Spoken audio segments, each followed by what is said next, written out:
Olá, pessoal. Então, meu nome é Alexandre Dalforno, eu sou eletrofisiologista aqui da Clínica Ritmo, do Hospital SOS Cardio de Florianópolis, e trabalho há muitos anos com marca-passo fisiológico. E vou tentar, nos próximos minutos e com as próximas imagens, tentar fazer um resumo sobre esses últimos anos na estimulação cardíaca fisiológica. Segundo as últimas diretrizes de estimulação cardíaca fisiológica, o que a gente compreende quando vai usar esse termo, estimulação cardíaca fisiológica? Vejam aqui, estimulação cardíaca fisiológica é qualquer forma de estimulação com o objetivo de restaurar ou preservar a sincronia ventricular. Ela pode ser realizada através da estimulação do sistema de condução, seja ele RIS ou área do ramo esquerdo, ou mesmo ressincronização da forma convencional como é feita hoje a estimulação biventricular. Uma das formas de estimulação fisiológica é a estimulação do sistema de condução, como eu vou mostrar agora aqui. Então, o que compreende estimulação do sistema de condução? Vejam aqui à direita, a gente tem um desenho que mostra o nó AV, o feixe de riso proximal, o feixe de riso distal, ramo direito e ramo esquerdo, e os diferentes locais em que a gente pode fazer a estimulação dele, do sistema de condução. E aqui um desenho mostrando o que a gente chama hoje de estimulação do sistema de condução. Uma estimulação propriamente do feixe de His ou do ramo direito, mas a estimulação do sistema de condução também compreende a estimulação do ramo esquerdo em si e de seus fascículos. E o que a gente chama hoje de estimulação da área do ramo esquerdo, que também é uma estimulação fisiológica. A estimulação da área do ramo esquerdo compreende a captura em si do ramo esquerdo ou dos seus fascículos e a estimulação septal esquerda. E o que não entra na estimulação fisiológica hoje? O chamado deep septal pacing, ou a estimulação septal profunda. Então vejam aqui no diagrama, nessa figura, então a estimulação do RIS proximal, o RIS distal, o ramo direito, o ramo esquerdo, seus fascículos e a área do ramo esquerdo são consideradas estimulações fisiológicas, estimulação do sistema de condução. O deep septal pacing, que é um eletrodo colocado no meio do septo, na sua região mais profunda, não é considerado fisiológico. E o nosso armamentário de estimulação cardíaca, ele cresce mais quando a gente incorpora a ressincronização, a estimulação do RIS, chamando de ROD-CRT, e quando a gente estimula, acrescenta a estimulação da área do ramo esquerdo com a ressincronização, chamada LOT-CRT. Então vamos pelo primeiro. Em 2016, a gente começou a fazer estimulação do sistema de condução proximal ou estimulação do feixe RIS. Então, vou tentar mostrar para vocês aqui nessa fluoroscopia, mostrando um eletrodo posicionado na região proximal do sistema de condução, como era feito antigamente, a estimulação do feixe RIS. O que a gente faz para estimular o feixe de RIS? A gente mapeia o sistema de condução, encontra um eletrograma do feixe de RIS com o catéter de estimulação e a partir daí ele é fixado nessa região e se faz estímulos, como a gente vê aqui, algumas espículas mostrando que há uma captura exclusiva do eletrograma rissiano, comandando com um complexo QRS extremamente estreito, né, muito fisiológico e idêntico ao do paciente. A estimulação do sistema de condução proximal, a estimulação do feixe RIS, ela é adequada para aqueles pacientes com bloqueio do nó atrioventricular, em que a condução, o bloqueio se encontra proximal e qualquer lugar mais distal do sistema de condução, seja ele RIS proximal ou RIS distal, que a gente colocar o eletrodo, a gente vai conseguir comandar abaixo do ponto de bloqueio. Quais seriam os grandes benefícios da estimulação do feixe RIS? É uma estimulação mais sincrônica entre o ventrículo direito e o ventrículo esquerdo, tá? Mas única e exclusivamente para os bloqueios nodais. Antigamente a gente tentava desbloquear ou consertar bloqueios mais distais através da estimulação do feixe RIS, e isso só era feito às custas de muita energia e que levava a desgaste precoce de bateria e troca mais frequente de gerador. Mas as deficiências da estimulação do feixe RIS. Há uma pequena amplitude da onda R por causa da posição mais junto ao anel atrioventricular. Isso faz com que tenha eletrograma atrial muito grande proximal, o que atrapalha às vezes na programação. O limiar para bloqueios intra ou infrarrecianos geralmente é um limiar elevado para bloqueios mais distais, diferente dos bloqueios mais proximais, esses bloqueios nodais. Há uma baixa probabilidade de corrigir bloqueios de ramo esquerdo, como eu vou mostrar no próximo diapositivo. Somente 50% dos bloqueios de ramo esquerdo acontecem dentro do feixe RIS, então a gente só vai conseguir corrigir 50% desses casos. E é um alvo relativamente pequeno para estimulação quando comparado com a área do ramo esquerdo. Quando a gente vai fazer a estimulação do feixe de RIS para corrigir bloqueios de ramo esquerdo, então vejam aqui, nesse caso em que é uma paciente que já tinha um ressincronizador e havia falha de captura do eletrodo epicárdico, a gente submeteu uma estimulação do feixe RIS, corrigindo o bloqueio de ramo esquerdo. Vejam aqui que é uma espícula, uma captura do feixe RIS, um eletrograma ventricular, aqui um QRS com bloqueio de ramo esquerdo. Quando eu aumento a energia em mais 0,1 volt, eu consigo corrigir o bloqueio do ramo esquerdo, mostrando um QRS completamente normal aqui nesse caso. Então, nesse caso, a gente tinha um bloqueio dentro do feixe de RIS e aí houve uma correção desse bloqueio de ramo esquerdo com uma energia saudável. Mas vejam aqui que isso só acontece em 50% das vezes. Depois de 2016, em que a gente fez várias experiências com estimulação do feixe RIS, a gente partiu para a estimulação da área do ramo esquerdo. Isso começou mais ou menos em 2017 na literatura e meu primeiro caso foi feito em 2018 aqui. O que compreende a estimulação da área do ramo esquerdo? Vejam aqui que a gente tem um catéter posicionado no feixe RIS e agora o eletrodo vai através do septo interventricular. Vejam aqui o contraste mostrando a borda ventricular direita do septo e o eletrodo indo através do septo em direção ao ventrículo esquerdo e aqui provavelmente encontrando o ramo esquerdo e agora sim fazendo uma captura do ramo esquerdo. Vejam aqui que a estimulação da área do ramo esquerdo, nesse diapositivo aqui, é diferente da onde estavam encontrados os eletrodos da estimulação do feixe RIS, que são mais proximais. E vejam que a gente pode conseguir QRS muito estreitos, mesmo com a estimulação da área do ramo esquerdo. Não tão estreitos quanto da estimulação do feixe RIS, mas com uma correção da sincronia dentro do ventrículo esquerdo completamente adequada, né?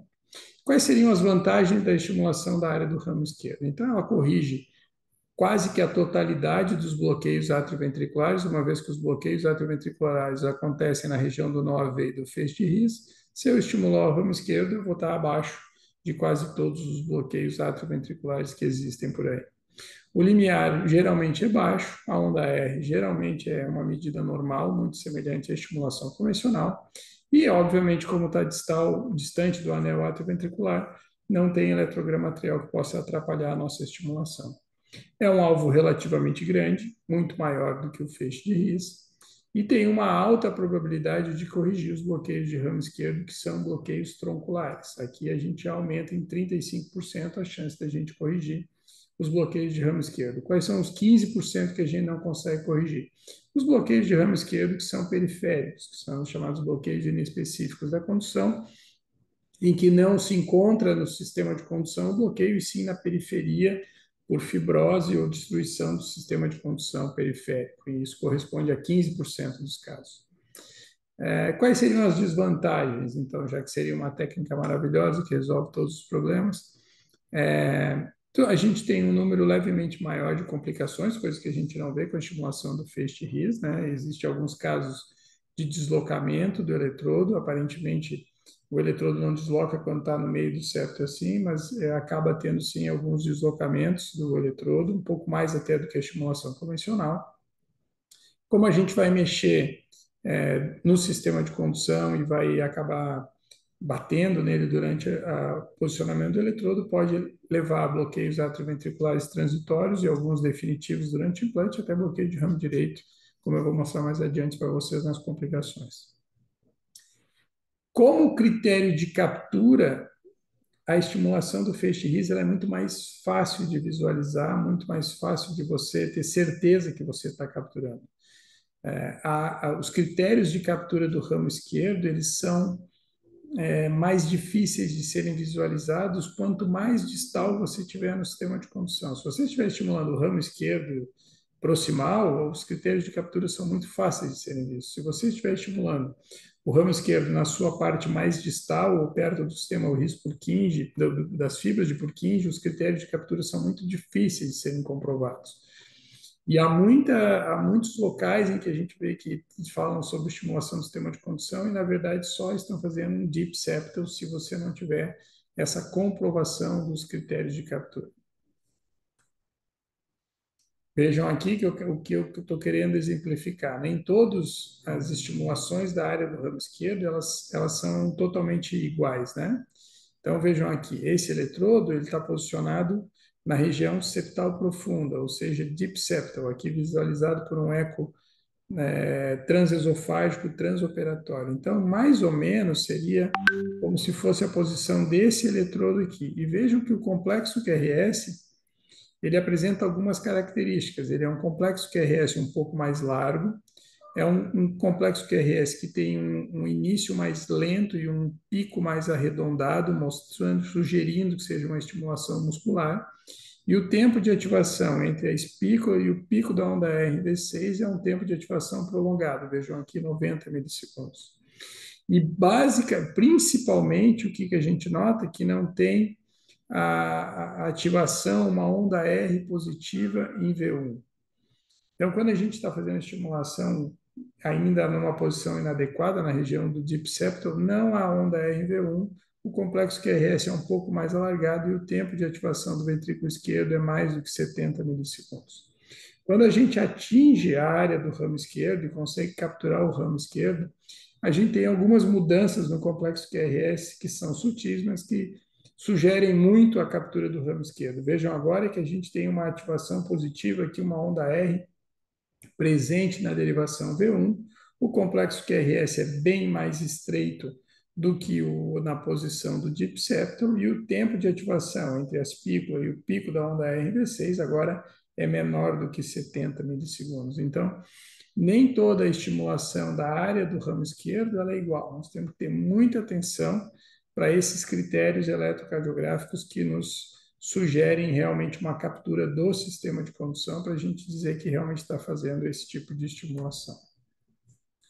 Quanto aos critérios de captura, né, não vou demorar muito aqui, mas sempre é bom a gente saber. Então, aqui é um slide que representa os critérios de captura do feixe de His, mas como o eletrograma do feixe de His ele é um pouco mais distante do eletrograma ventricular, fica muito fácil de ver quando há uma captura do sistema de condução. Então, aqui a gente tem um exemplo de captura seletiva do feixe de His. Vejam que é um complexo QRS completamente normal, com uma linha isoelétrica entre a espícula e o início do QRS, e aqui uma captura do feixe de His não seletiva, ou seja, captura o His e o músculo adjacente ali do ventrículo direito, mas com uma velocidade de condução pelo sistema de condução ela é muito mais rápida, o QRS fica muito mais fisiológico, muito mais parecido com uma captura seletiva. E quando a gente perde a captura do sistema de condução, a visualização disso é muito fácil, porque tem uma mudança muito grosseira do complexo QRS. Vejam aqui que o achatamento da onda R na derivação V1 ou V6, ela se perde, vejam que se torna uma onda R arredondada, um complexo QRS muito mais largo, vejam aqui em V6 a mesma coisa. O tempo de ativação do ventrículo esquerdo se prolonga muito, porque você está estimulando agora, se você perder a captura do RIS, você está estimulando direto no ventrículo direito. O QRS se alarga e há a presença de vários entalhes, sugerindo uma estimulação do ventrículo direito. Então, os critérios de captura do RIS eles são muito visuais e muito fáceis de se identificar. Já na estimulação da área do ramo esquerdo, os critérios são muito mais difíceis e a visualização é muito mais difícil. Eu não vou tomar muito tempo aqui, mas vou deixar essa imagem para que todo mundo possa estudar. O melhor critério de todos é essa mudança de captura septal para captura seletiva do sistema de condução, ou essa mudança de não seletivo para seletivo, né? Então, aqui é a mudança de não seletivo para seletivo ou mudança de não seletivo para captura septal com seus critérios. Quando a gente consegue visualizar isso, é um dos critérios que você pode afirmar que tem captura do sistema de condução, mas isso não está presente em todos os casos, só quando a gente consegue uma estimulação muito proximal do sistema de condução, quando a estimulação é mais distal, junto ao sistema RIS-Purkinje, essa visualização não é tão fácil e a gente tem que lançar mão de outros critérios. Um critério que é bastante utilizado, mas que não pode ser dito como 100% específico, é o tempo de ativação do ventrículo esquerdo. Então, vejam aqui como é que isso é medido. Entre a espícula e o pico da R, em V5 ou V6, na maioria das vezes em V6, se você tiver um valor absoluto desse, menor do que 75 milissegundos, para pacientes que tinham QRS estreito ou bloqueio de ramo direito, você pode afirmar que você tem captura do sistema de condução com uma especificidade de 98, 99%. E para aqueles pacientes, como esse exemplo aqui, que tinha um bloqueio de ramo esquerdo, se você tiver um tempo de ativação um pouquinho maior, porque na maioria das vezes esses pacientes que têm bloqueio de ramo esquerdo, eles têm um ventrículo um pouco dilatado, isso vai fazer com que o tempo de ativação até o final, o pico da onda RV6 seja um pouquinho maior, a gente tolera valores de até 80, 85 milissegundos para aqueles pacientes com bloqueio de ramo esquerdo. Uma vez em que você não consiga atingir um tempo de ativação tão curto, não quer dizer que você não tenha captura. Você vai ter que lançar mão de outros critérios. E um dos critérios mais usados quando o LVAT é mais longo é a diferença entre o pico da onda R em V6 e o pico da onda R' em V1. Se essa diferença entre os picos for maior do que 44 milissegundos, você pode afirmar também que, mesmo tendo um LVAT mais longo, você tem captura do ramo esquerdo. Então, vejam como é que isso é medido. Entre o intervalo entre o pico dessa onda RV6 e o pico dessa onda R' em V1. O que significa esses 44 milissegundos? Quanto mais, se você estiver capturando o ramo esquerdo, a sua ativação do ventrículo esquerdo vai ser mais precoce e a sua ativação do ventrículo direito mais tardia, fazendo com que essa diferença seja maior do que 44 milissegundos. Se você estiver fazendo uma estimulação septal profunda, a ativação do ventrículo esquerdo e do ventrículo direito vão ser quase simultâneas, fazendo com que essa diferença entre o pico da onda R, V6 e V1 seja menor do que 30 milissegundos. Então, essa é a explicação para esse critério. Para pacientes que têm QRS estreito ou bloqueio de ramo direito, você consegue medir o intervalo entre o potencial sentido e o pico da RV6, e se esse intervalo for igual ao potencial estimulado, pico da RV6, a gente está capturando esse potencial. E existem alguns outros critérios que podem ser testados com extra-estímulos, que fica cada vez menos específico para você dizer que tem captura. Né? E existe uma probabilidade de você estar capturando o ramo esquerdo se você tiver os mesmos critérios de uma forma mais branda, vamos dizer assim, com valores um pouco maiores, existe uma probabilidade, mas você não pode afirmar que está capturando o ramo esquerdo. E se você não tiver nenhum desses e não tiver a onda RV1, você ainda está estimulando o deep septo, está no meio do septo. Se você ainda tiver uma onda RV1 presente, bonitinha, mesmo que os critérios não sejam todos eles atingidos, você vai estar estimulando o ventrículo esquerdo e não o ramo esquerdo. Então, esses são os critérios, são critérios um pouco difíceis de entender. Eu vou gravar uma aula só com critérios de captura para a gente poder esmiuçar esse cenário aqui, mas sempre é bom saber sobre o que está se falando quando se vai fazer estimulação da área do ramo esquerdo. Indicações, o que nós temos hoje nas diretrizes sobre estimulação do sistema de condução? Hoje é clássico que a estimulação biventricular, a ressincronização, que também é uma estimulação fisiológica, ela deve ser obrigatoriamente feita para pacientes que precisam de marca-passo e têm uma disfunção ventricular importante, uma fração de ejeção abaixo de 40%, já basal. Então, se o paciente tem disfunção ventricular e apresenta um BAVT, você vai ter que botar um marca-passo, ele tem que ser um ressincronizador. Hoje as diretrizes recomendam com grau de recomendação 1, com nível de evidência A nesses casos. Mas se o paciente tiver uma fração de ejeção entre 40 e 50 ou menor do que 50, você pode fazer a estimulação do sistema de condução com um grau de recomendação um pouco menor, agora 2A, com nível de evidência B, nessas situações. Então, vamos pensar assim, se você tem uma fração de ejeção de 49, você pode fazer estimulação do sistema de condução, que é a única recomendação que a gente tem hoje como 2A. Se o paciente tiver 39% de fração de ejeção, você deveria fazer essa aqui, mas se você não se sente confortável ou não fica bom, você pode lançar a estimulação do sistema de condução, seja ele riso ou ramo esquerdo, com a classe de recomendação 2A. Mas você também pode fazer e deve fazer estimulação do sistema de condução naqueles pacientes com doença do nó sinusal, que têm indicação de marca-passo e ainda possuem um atraso na condução intraventricular, seja ele um distúrbio da condução AV ou interventricular. Para pacientes que têm fibrilação atrial permanente e que vão passar por uma ablação do nó AV para controle da frequência, a estimulação do sistema de condução hoje ela pode ser feita e deve ser feita com grau de recomendação 2A com nível de evidência C.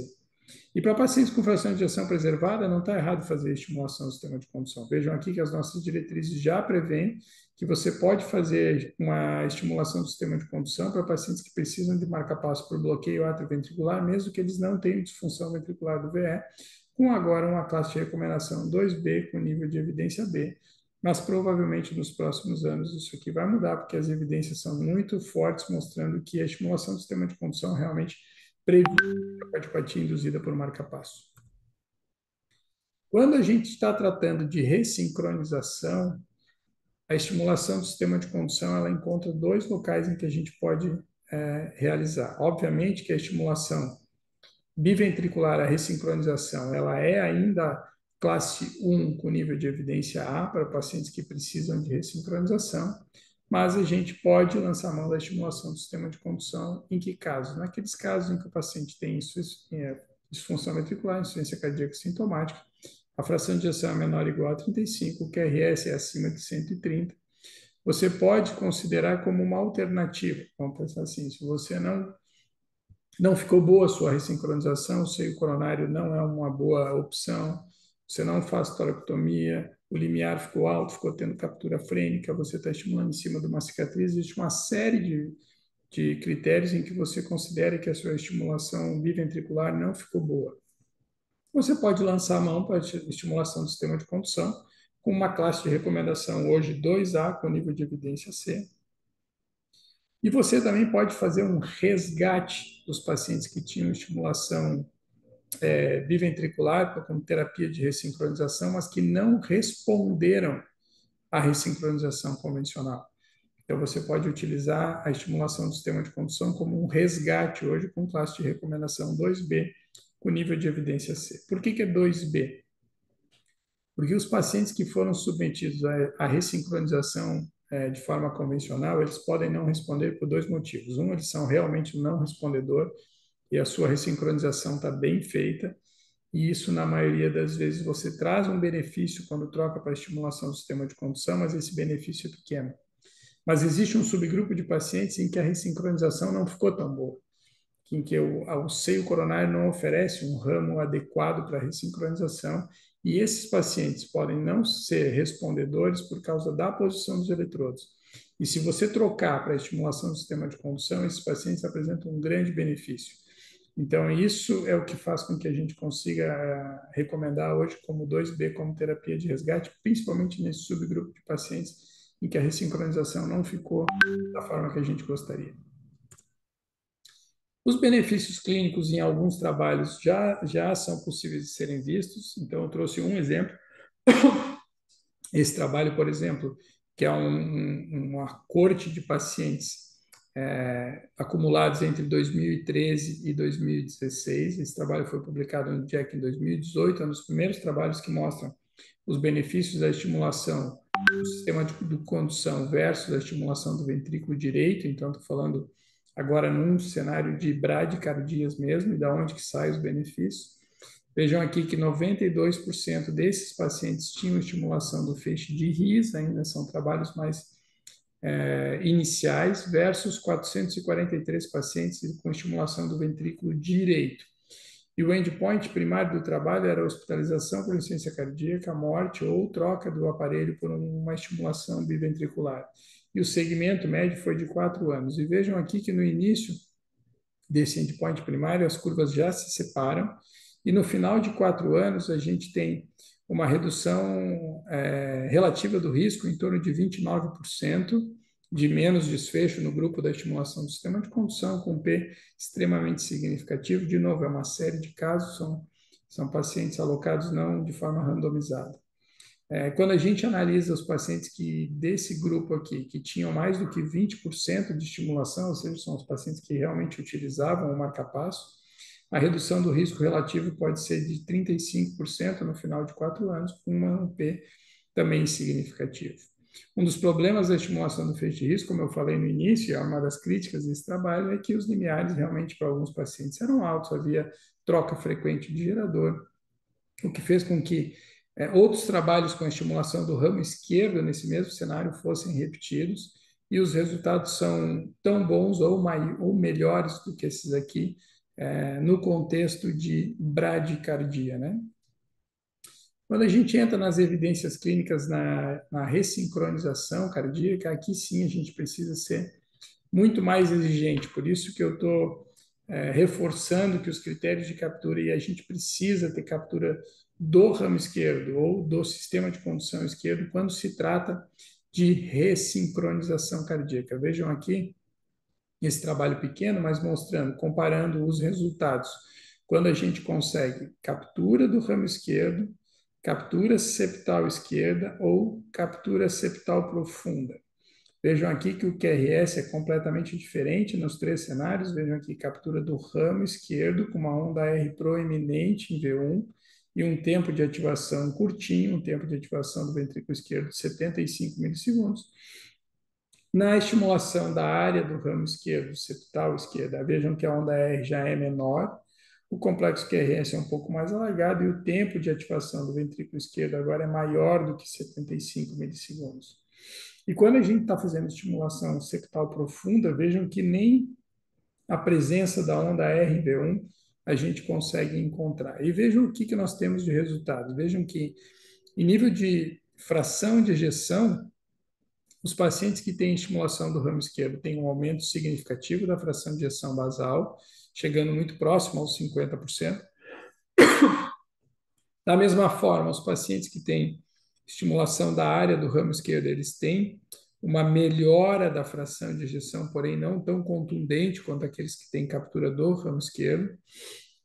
E os pacientes que têm captura deep septal, eles não têm uma melhora da fração de ejeção. Vejam que aqui não é significativa a diferença entre a fração de ejeção pré e pós-estimulação quando você está fazendo estimulação deep septal. E mais significativamente, vejam aqui que a taxa de respondedores na estimulação com captura do ramo esquerdo, com captura septal esquerda, são muito melhores do que quando a gente está fazendo estimulação septal profunda. Então, esses são os dados iniciais, mostrando que provavelmente você precisa realmente ter captura do endocárdio do ventrículo esquerdo quando se trata de ressincronização. Mas eu vou trazer mais dados para vocês. Vejam aqui, esse trabalho foi publicado agora, em agosto de 2024, comparando o segmento, agora sim, a mais longo prazo, segmento em torno de 50 meses, de pacientes que precisam de ressincronização e são submetidos à estimulação biventricular, ou à estimulação septal, ou à estimulação com critérios de captura do ramo esquerdo. São 259 pacientes, um segmento médio de 28 meses, são pacientes com disfunção ventricular importante, uma idade média de 63 anos. E vejam aqui o que acontece com os endpoints de mortalidade e hospitalização por insuficiência cardíaca quando a gente compara os 3 grupos. Vejam que os pacientes que têm estimulação septal, sem captura do ramo esquerdo, eles têm um resultado muito semelhante à estimulação biventricular, à ressincronização convencional, mas quando a gente consegue captura do ramo esquerdo, os resultados são muito melhores, com taxa de hospitalização e mortalidade muito menor do que o grupo quando só tem captura septal. Então, talvez esses 2 braços, estimulação septal e biventricular, sejam equivalentes nesses desfechos de mortalidade e hospitalização por todas as causas, e a estimulação do ramo esquerdo seja melhor do que as duas, né? Vejam quando a gente analisa só a hospitalização por insuficiência cardíaca, que é realmente o que interessa nesse grupo de pacientes, vejam que os desfechos são muito semelhantes. A terapia de ressincronização biventricular e a estimulação septal tem resultados muito semelhantes, mas quando a gente analisa a estimulação com critérios de captura do ramo esquerdo, os resultados são bem melhores ao longo desses 50 meses. Vejam aqui que nesse mesmo trabalho, os resultados em melhora da fração de ejeção, da mesma forma, a estimulação biventricular e septal, elas apresentam um resultado de fração de ejeção ao longo de 24 meses muito semelhantes. Ambos aumentam a fração de ejeção, a média era 30, e eles conseguem chegar próximo aos 40 de fração de ejeção. Mas quando a gente faz estimulação com critério de captura do ramo esquerdo, o resultado da fração de ejeção é muito maior, chegando a uma taxa de superrespondedores aí muito grande. E para finalizar essa macro aula de estimulação do sistema de condução, nem tudo é isento de complicações. Lá no início eu falei algumas complicações, mas sempre é bom a gente relembrar que alguns casos de perfuração do septo acontecem no transoperatório, e isso é uma coisa que não traz complicações a longo prazo, mas, por exemplo, bloqueio de ramo direito e bloqueio AV completo, transitório ou permanente pode ocorrer. A gente tem uma taxa de deslocamento do eletrodo intraoperatório que pode chegar a 3%. Pode ocorrer a presença de fístulas, como vão ser feitos alguns orifícios na região septal. Até 2% dos pacientes podem apresentar fístula coronariana, e isso, na maioria das vezes, não tem relevância clínica. Existem alguns relatos na literatura de complicações sérias com isso, mas são muito anedóticos. O que pode acontecer algumas vezes, eu já tive isso, de fratura ou dano ao screw do eletrodo, e isso é uma coisa que é irreversível para o eletrodo e ele tem que ser trocado, bem que pode chegar até 5%, dependendo do eletrodo que é utilizado. E algumas complicações mais tardias, que são perfurações tardias do septo, uma taxa muito baixa. Essa estimulação pode estar associada a uma regurgitação tricúspide um pouco pior e pode chegar a 30% dos casos. Vejam que não é um cenário que não seja relevante. O deslocamento do eletrodo tardio pode ocorrer em até 1,5% das vezes, então parece que o eletrodo está bem fixado, mas existe uma taxa de deslocamento em torno de 1,5%. O aumento do limiar é raro de acontecer. E a perda de captura do ramo esquerdo, de correção do ramo esquerdo, ela pode ocorrer. Vejam aqui que você pode perder a captura do ramo esquerdo em até 11% das vezes. Então, como conclusão, eu sei que eu não esgotei o assunto, mas falei bastante sobre isso, mas como conclusão, a estimulação do sistema de condução, ela realmente está associada a menores taxas de miocardiopatia por estimulação cardíaca muscular. Hoje em dia é muito raro da gente ver esse tipo de doença, porque a gente faz muita estimulação do sistema de condução, então cada vez vai ficar mais raro de se ver, mas para quem faz estimulação do ventrículo direito ainda está muito frequente de se ver isso, a taxa é em torno de 30%, 40% ao longo de 3 ou 4 anos. Mas a estimulação do sistema de condução, isso só acontece quando você perde a captura do sistema de condução e o QRS alarga, então esse risco volta a acontecer, mas como a taxa é baixa de perda de captura, a chance é menor ainda de acontecer a miocardiopatia induzida pela estimulação muscular. Obviamente, a gente já tem nas nossas diretrizes bastante argumentos para se realizar a indicação da estimulação do sistema de condução, e elas devem ser seguidas, né, tanto para as indicações corretas quanto pelas fontes pagadoras. E principalmente naqueles pacientes que têm indicação de ressincronização cardíaca, a gente deve ser muito chato com os critérios de captura do sistema de condução, principalmente do ramo esquerdo. Né? Para pacientes que são submetidos a esse tipo de estimulação e se encontram no contexto de insuficiência cardíaca com bloqueio de ramo esquerdo e precisam de uma ressincronização adequada, a gente precisa, para obter ótimos resultados, ter captura do ramo esquerdo. Senão a gente vai estar entregando uma estimulação que é muito semelhante à estimulação biventricular. Muito obrigado para todos que aguentaram esses 30 minutos de explicação sobre a estimulação do sistema de condução, e eu vou manter mais conteúdos sobre os critérios de captura na próxima semana. Muito obrigado.